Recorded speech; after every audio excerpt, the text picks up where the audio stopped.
lagi di Indonesia Morning Show, kita akan membicarakan mengenai fenomena artis masuk ke DPR ataupun menjadi perwakilan rakyat begitu ya. Di sini sudah ada beberapa narasumber terkait. Yang pertama ada Charles Bonar Sirait yang merupakan caleg DPR RI Dapil DKI 1 Jakarta Timur, dan juga ada Mas Ari Junaidi, seorang pengamat politik. Selamat pagi teman-teman. Selamat pagi.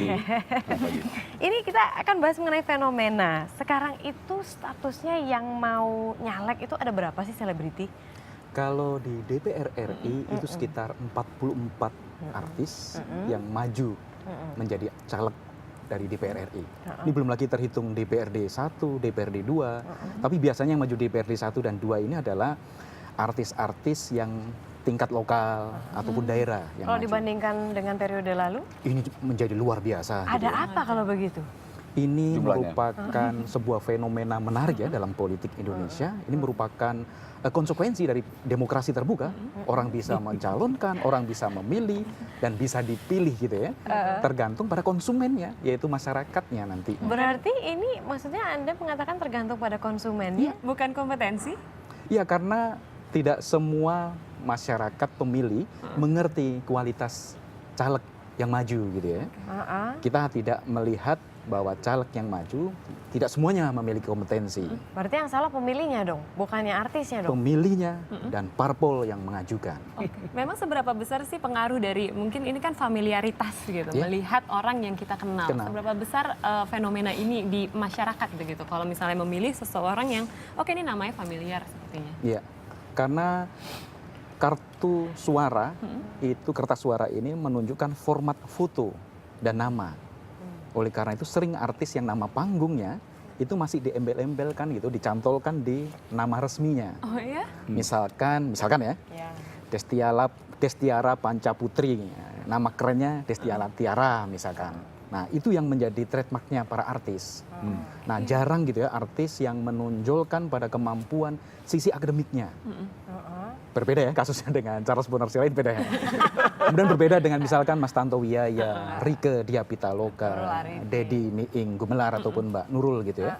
Tapi mohon maaf gitu ya, banyak artis-artis kita yang memaksakan diri maju dalam gelanggang yang namanya pemilu 2014. Saat ini yang duduk di anggota DPR saat ini, menurut Mas masih ada yang seakan apa ya, hanya duduk saja begitu? Iya, tidak hanya duduk ya, malah bolos yang saya sering lihat ya. Bolos. Contohnya? Saya tidak sebut nama, tapi masyarakat sudah familiar gitu ya. Yang dia gagap menyuarakan aspirasi rakyat. Ingat loh, tugas DPR itu berat. Dia bertugas sebagai legislasi, menyusun legal draft undang-undang. Bisa dibayangkan ya, nanti seorang anggota DPR dia menyusun undang-undang tentang migas misalkan. Kan betapa beratnya. Kalau mereka tidak mengerti masalah migas. Kemudian tentang controlling, bagaimana dia mengawasi eksekutif. Kalau dia sibuk dengan tas Hermesnya gitu ya, dia lebih sibuk dengan tasnya, lebih sibuk dengan urusan sinetronnya. Bagaimana bisa dibayangkan itu aspirasi rakyat mau diperjuangkan. Dan yang terakhir tugas budgeting yang luar biasa lagi. Dan kita masih lihat banyak artis-artis kita yang sudah masuk menjadi anggota dewan kejeblos dalam kasus korupsi. Yes, betul. Queen of Corrupt. Ya itu kita tahu sendiri kan siapa Queen of Corrupt gitu ya. Tanggapan Mas Charles mengenai banyaknya artis, bahkan semakin banyaknya artis yang masuk atau nyalek begitu. Ya tadi sudah disampaikan ya sama Mas Ari bahwa ini konsekuensi dari demokrasi terbuka. Setiap orang di Undang-Undang Dasar 1945 juga dinyatakan punya hak untuk dicalonkan dan mencalonkan. Tapi kita bicara lagi sekarang kalau negara kita yang sudah umurnya sangat mapan ini, tapi kita lihat dari berbagai sektor kita masih tertinggal. Saya rasa nggak ada jalan keluar lagi selain kita harus mau punya pola berpikir eksklusif. Maksudnya begini, once Marisa dan Shahnaz kerja di Net TV, pasti nggak akan bisa dan diterima oleh TV lain untuk bisa bekerja dengan profesi serupa. Di situ menunjukkan ada komitmen, ada keseriusan, ada totalitas, ada waktu yang dicurahkan. Nah, dari 4 poin ini mungkin saya tadi mengambil apa yang Mas Ari sampaikan, mungkin nggak terlihat dari yang tadi disampaikan, ada beberapa yang masih nyambi. Jadi saya juga melihat kalau negara ini mau dikelola sambil nyambi, ya hasilnya jadi kayak ya mungkin dalam tanda kutip seperti sekarang. Jadi kalau kita jadi orang-orang penting sudah diberikan mandat oleh rakyat, ya berlakulah terhormat, berlakulah seperti orang yang punya 4 komitmen seperti tadi. Eksklusif dalam pengertian waktu, pikiran, semua dicurahkan ke sana. Ya pasti ngurus keluarga boleh dong, tetapi kalau punya side job yang dilakukan pada saat reses atau yang dilakukan pada saat mestinya dia belajar tentang budgeting, mendengar suara rakyat, saya rasa ya jadi kualitasnya kualitas Medisambi gitu loh. Sebetulnya proses belajarnya butuh berapa lama sih Mas Charles untuk benar-benar paham gitu? Karena kan ada beberapa nama yang tidak punya rekam jejak politik sama sekali, tiba-tiba tuing muncul gitu aja. Ya itu tadi sudah dikatakan juga kan di tayangan sebelumnya oleh Mas Ming ya, bahwa ini adalah kegagalan rekrutmen dari partai. Kalau di Partai Golkar sendiri, Mas Tantowi, Mbak Nurul juga mengakui bahwa Partai Golkar tampaknya bukan pelabuhan buat artis. Yang kemarin Berarti kaderisasinya jalan gitu? Artinya begini, tidak ada karpet merah di Golkar. Waktu saya join ataupun saya masuk dalam keluarga Golkar sejak lama, saya nggak serta-merta juga merasa punya keinginan untuk nyalek. Karena saya pikir berpolitik itu bukan hanya menjadi calon anggota legislatif. Berpolitik itu ya berorganisasi. Jadi perlu tahu dulu, oh kalau di organisasi itu ada struktur, ada departemen, ada tugas, ada rapat-rapat besar, ada rapat-rapat kecil, ada penyelenggaraan event. Sama sebetulnya seperti yang dilakukan sekarang. Nah, ketika begitu akhirnya saya merasa, Mas Tantowi tanya lagi dengan Mbak Nurul, dengan Sekjen Partai Golkar, Pak Idrus Marham, gimana, sudah siap belum tahun ini? Oh, saya pikir ini siap, saya terpanggil. Nah, baru setelah saya kurang lebih di dalam itu 10 tahun lah ya. Tapi sejak lama keluarga saya memang sudah keluarga yang ideologisnya Golkar. Jadi belum masuk di Golkar pun secara resmi dan belum memiliki kartu tanda anggota, saya sudah baca buku-buku ayah saya. Karena ayah saya memang anggota DPR 3 kali dari Partai Golkar, jadi saya banyak belajar dari sana. Oke, nah ini begitu ngerti ya. Mas Ari, kalau misalnya kita melihat ada beberapa pendapat dari pengamat politik yang sangat menarik. Jadi kalau misalnya Samsudin Haris itu, dari LIPI itu mengatakan bahwa tidak ada caleg artis yang pantas saat ini untuk menjadi anggota legislatif. Kemudian Arbi Sanit mengatakan, kalau artis jadi caleg itu negara ini akan hancur katanya.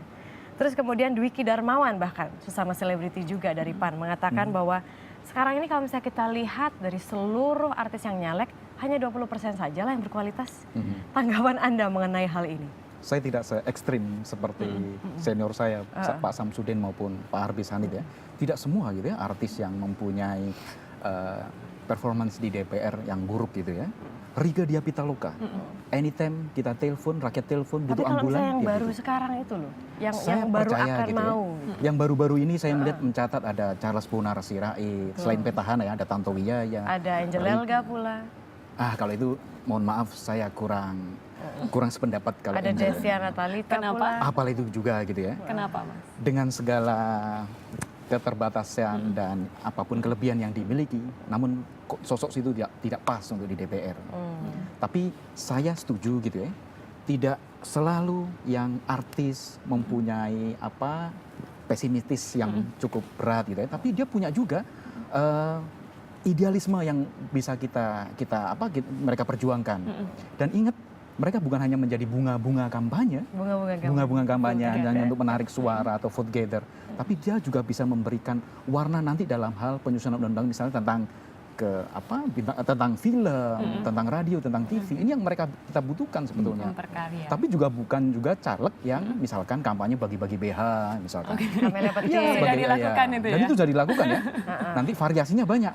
Saya tidak ingin juga kayak Ilona Steller, itu bintang film Blue, Itali, bisa menjadi anggota parlemen di Italia. Terus prestasinya pada saat itu Ilona Steller? Tidak ada. Bahkan dia menawarkan siapa yang bisa tidur dengan saya akan serius. Luar biasa kan seperti itu. Berarti kan memang ada yang mengerti bahwa kalau misalnya menjadi anggota DPR itu mengemban tugas yang besar, ada juga yang tidak begitu. Tetapi kalau misalnya kita kembali melihat ada juga beberapa yang mundur. Apakah ini karena memang tahu tugas yang akan diemban begitu besar? Contoh seperti Cinta Penelope dan juga Virus. Cinta Penelope itu yang menyanyi Keong Racun itu. Keong Racun. Itu kalau tanggapan dari Mas Charles? Ya, saya rasa yang paling penting tadi apa yang sudah disampaikan oleh Mas Ari dan juga tadi disampaikan oleh Marisa, merubah ataupun bertransformasi dari profesi artis menjadi politisi harus saya akui itu tidak mudah. Nah, kenapa saya juga beberapa kali keberatan untuk dikatakan bahwa oh ini dari jalur artis. Artis itu kan profesi yang memang kita jalani juga memang bisa disambil dengan beberapa profesi yang lain. Jadi dari dulu saya tetap punya komitmen, pertama saya harus akademik, sekolah paling tidak sampai S2. Saya organisasi sosial, organisasi kemasyarakatan, saya harus memiliki jam terbang di sana sekian jam. Nah, ada beberapa pekerjaan artis yang membawakan acara, tidak setiap hari reguler, itu saya kerjakan untuk menambah income, untuk menambah jaringan dan lain sebagainya. Tapi mungkin yang tadi yang lupa digarap oleh beberapa teman-teman, ya ini sektor yang nanti akan menimbulkan persepsi kepada publik bahwa Anda di situ punya kompetensi untuk ketiga tupoksi. Tupoksi yang disebut dengan drafting ataupun legislatif untuk membuat undang-undang. Lalu ada soal budgeting, bagaimana kita bisa memperkirakan budget untuk nanti muaranya ke APBN. Lalu nanti yang soal controlling ataupun pengawasan. Nah 3 ini kebetulan saya dapatkan pada saat saya masih bekerja di beberapa perusahaan swasta termasuk di perbankan. Jadi pengalaman-pengalaman itu termasuk satu lagi sekarang menjadi dosen, walaupun saya masih tinggalkan ini 1 tahun, sudah tidak aktif lagi, itu memberikan kemampuan ataupun keberanian kepada saya untuk meyakini bahwa saya berani untuk menerima tantangan di 3 tupoksi tadi di DPR. Jadi artisnya mungkin akan menyumbang kepada popularitas karena itu karya sosial yang tidak bisa dinafikan dan itu mungkin dan perlu untuk beberapa orang.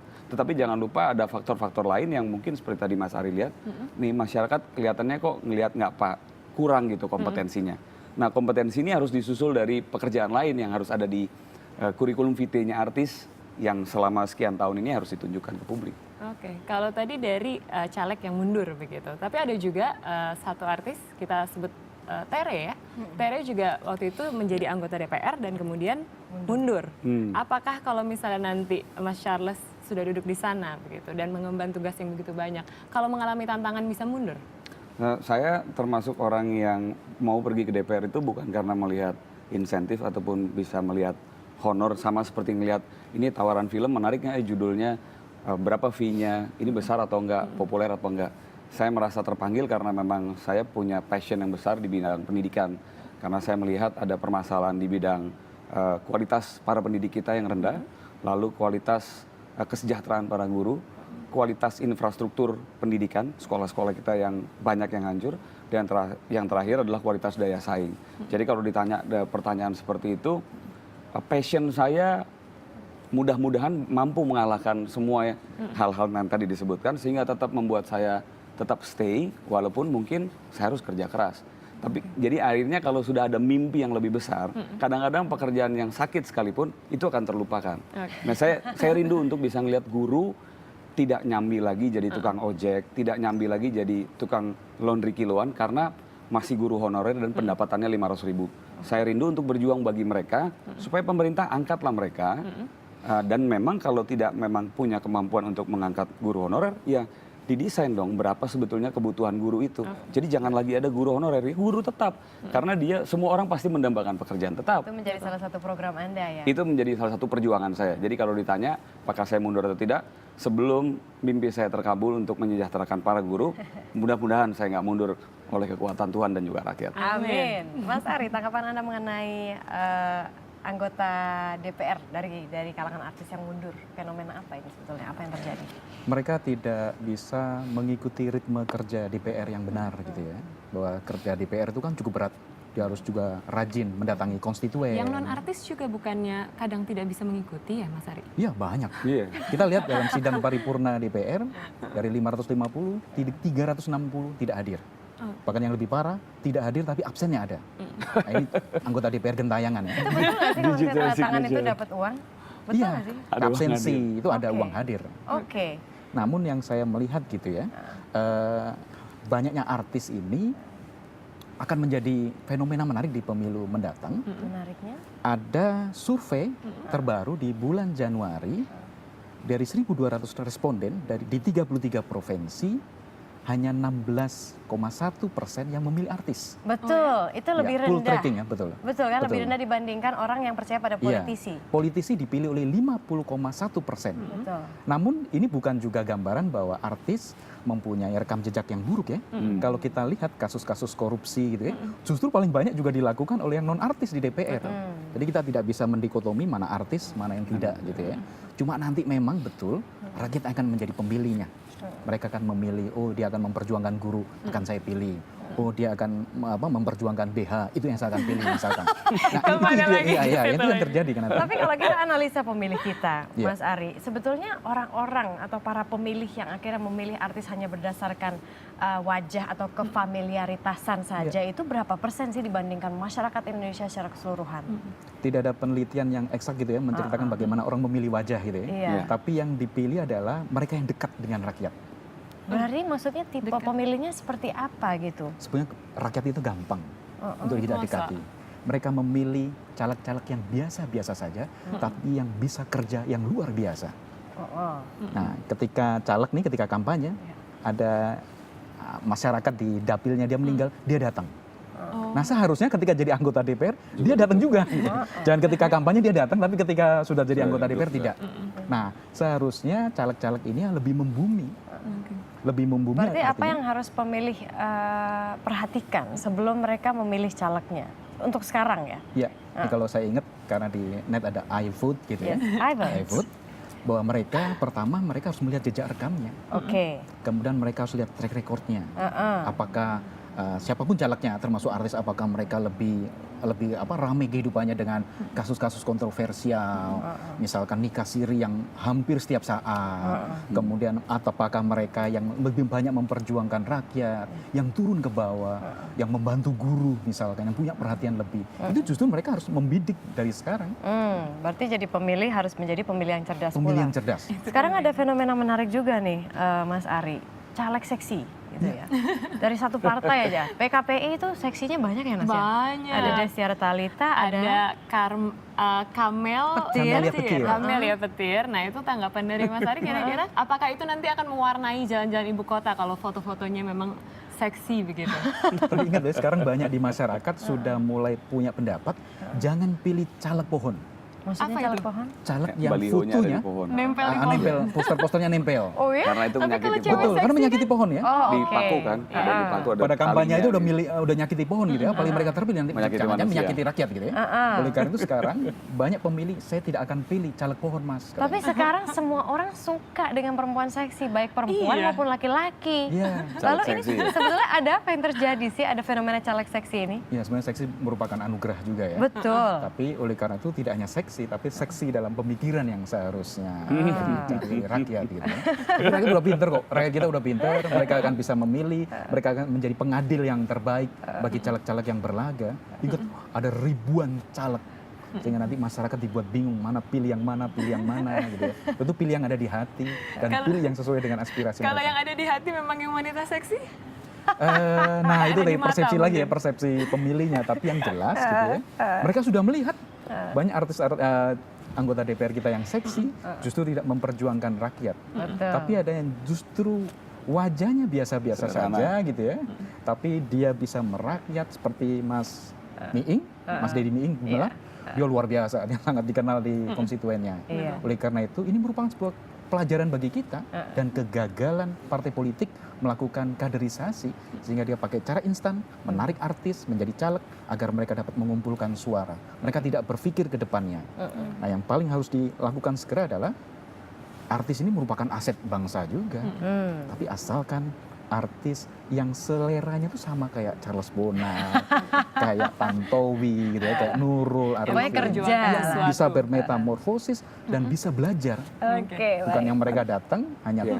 absen itu yang. Tanda tangan, terus pulang. Ada istilahnya kalau di Golkar, artisnya mau di groom, mau di grooming gitu, mau bersedia untuk membuka hatinya untuk menanggalkan dulu keartisannya, Iya. melihat bahwa ini organisasi politik yang agak berbeda dengan cara mencari uang di dunia entertainment. Dan berikan aja hati dan mengalah untuk kita bisa melihat ada banyak ilmu baru yang bisa dilihat. Iya. Tetapi ketika pertama-tama udah langsung pasang harga, saya artis, Saya sekian jam sekian, saya jam segini nggak bisa ikut, saya bisa begini. Oh udah, resistensi yang akhirnya datang dari Ada partai itu Mas politik. Charles? Semuanya itu hanya label, yang penting kompetensi adalah nomor 1. Betul, ya? jadilah pemilih yang cerdas. Betul, I vote. Salah, I vote. I vote.